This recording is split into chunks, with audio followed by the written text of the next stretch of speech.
Hello बच्चों, आज हम बात करेंगे यूपी बोर्ड परीक्षा में मोललता पर आधारित आने वाले प्रश्नों की। सबसे पहले हमें जानेंगे मोललता होती क्या है। मोललता मोलरता ही की तरह विलयन की सांद्रता मापने की एक इकाई है। मोललता की परिभाषा होती है 1 किलोग्राम विलायक में घुले विलेय के मोलों की संख्या को विलयन की मोललता कहते हैं। तो मोललता बराबर हो जाएगा मोललता बराबर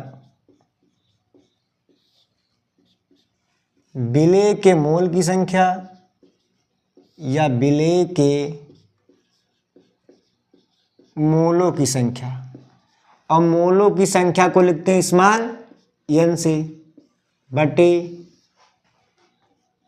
विलायक का भार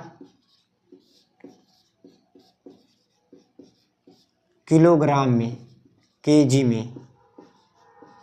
अब विलायक के भार को लिखते हैं कैपिटल W से और मोललता को लिखते हैं स्मॉल m से। तो मोललता स्मॉल m बराबर हो जाएगा स्मॉल n बटा W, किसमें? किलोग्राम में।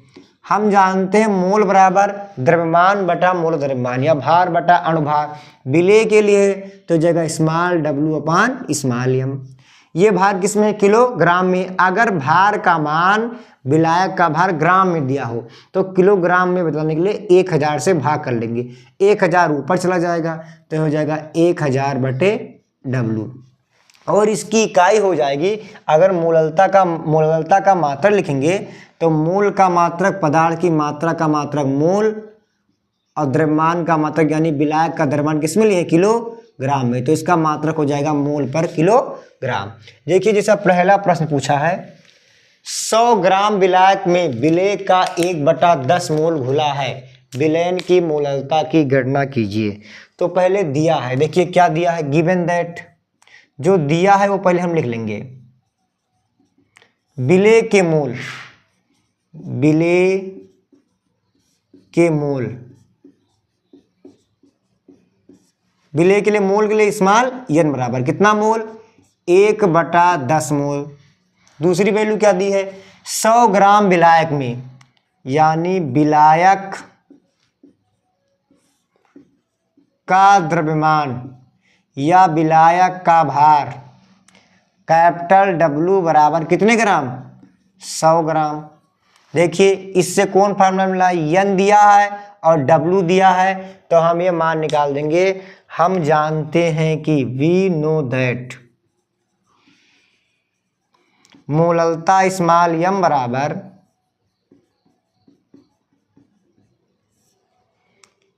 स्मॉल n बटा कैपिटल W। ये W किलोग्राम में दिया है और भार हमारा ग्राम में दिया है तो 1000 से भाग करेंगे और ये हो जाएगा गुणे 1000। वैल्यू पुट कर देंगे। n का वैल्यू दिया है कितना? 1/10 गुणे 1000 बटे W की वैल्यू 100। 100 दहमा 1000, 10 से 10 कट गया, ये आ गया 1। मोललता का मात्रक मोल पर किलोग्राम तो आ गया 1 मोल पर किलोग्राम। ये पहले का आंसर है। दूसरा प्रश्न भी इसी प्रकार है।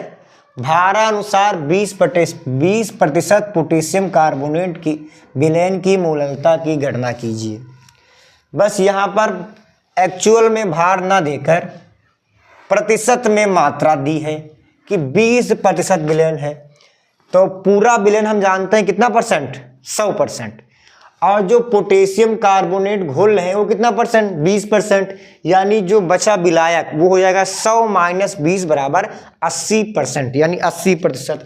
तो हमें पता है विलेय की मात्रा, विलेय क्या है? पोटेशियम कार्बोनेट यानी K2CO3। देखिए एक चीज और कर सकते हैं, मोललता को स्मॉल m से लिखते हैं तो W बराबर m, ये m सेम है तो इसको m डैश भी लिख सकते हैं। वैसे W अपान m लिखते हैं, m क्या है? अणुभार या विलेय का मोलर द्रव्यमान, लेकिन स्मॉल m से हम लिख दिए हैं मोललता। तो इस मोलर द्रव्यमान को कर देंगे m डैश। K2CO3 यानी पोटेशियम कार्बोनेट की मात्रा या का द्रव्यमान स्मॉल W बराबर कितने ग्राम? 20 ग्राम। हमें स्मॉल W चाहिए। यम डैश क्या है? मोलर द्रव्यमान। K2CO3 का मोलर द्रव्यमान, या इसको बोलते हैं, इसको बोलेंगे भार, तो इसको बोलेंगे अणुभार। मोलर द्रव्यमान स्मॉल यम बराबर, चूंकि स्मॉल यम से मोललता है तो इसे कर देंगे यम डैश। तो K2CO3 के लिए मान दिया है 138, निकाल भी सकते हैं।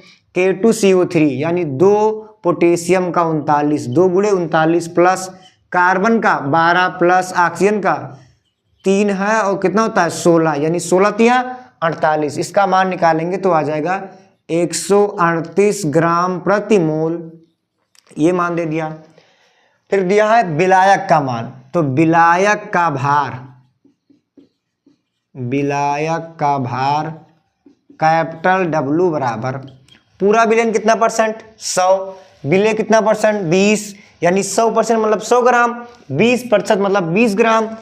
तो हम निकालेंगे विलायक हो जाएगा पूरा विलयन 100 माइनस विलय 20, तो हो जाएगा 100 माइनस 20 बराबर 80 ग्राम।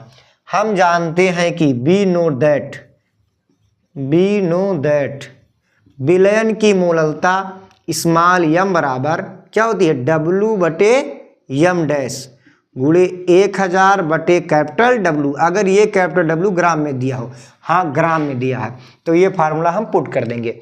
W का मान दिया है 20 ग्राम, और इसका मान दिया है 138 गुणे 1000 बटा 80, कैपिटल W का मान 80, 20 चौक 80, और 4 से इसको भाग करेंगे तो आएगा 250, तो 250 बटा 138, 138 दुना ले जाएंगे तो 250 के उस पार चला जाएगा, यानी ये आ जाएगा 1.81 के करीब।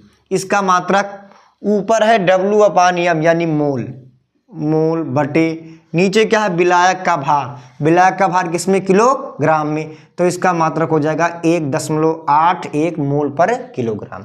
ये हो गया मोललता पर आधारित बोर्ड परीक्षा में लगातार आने वाला प्रश्न।